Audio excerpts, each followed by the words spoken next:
27th week in ordinary time of the year, Wednesday, October 9th, 2024. In the first reading, St. Paul reacts to doubts about his legitimacy in preaching the gospel message.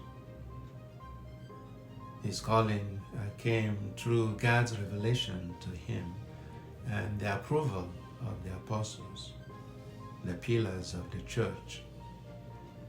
Paul defends his ministry by saying he walks in line with the pillars of the church who gave him a hand of fellowship with Barnabas to walk with the Gentiles. Paul proclaimed that just as Peter, James, and John were called to teach among the Judeo-Christian community, he was called to teach the Gentiles. He also brotherly corrected Peter, who erred in his conduct with the Gentiles while sharing a meal. When Peter reacted differently from his previous association with eating with the Gentiles, Paul saw it as inconsistency and hypocrisy.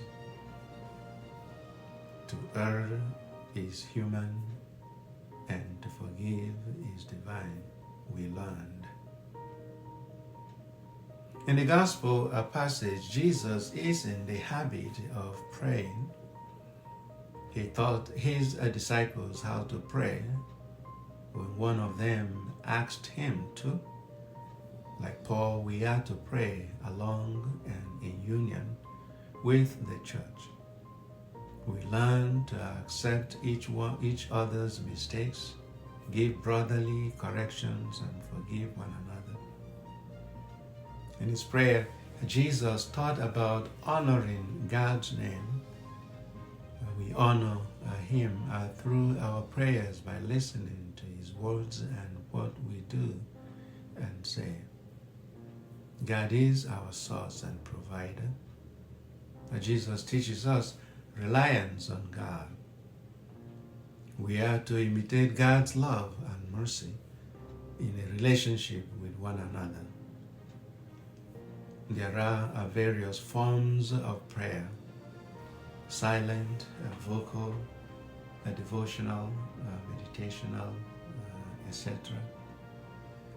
We are to be united with the church and pray along with it, just as St. Paul prays and walks with the church's pillars in our response to God's invitation. Father Santos K. Ibe, have a blessed day.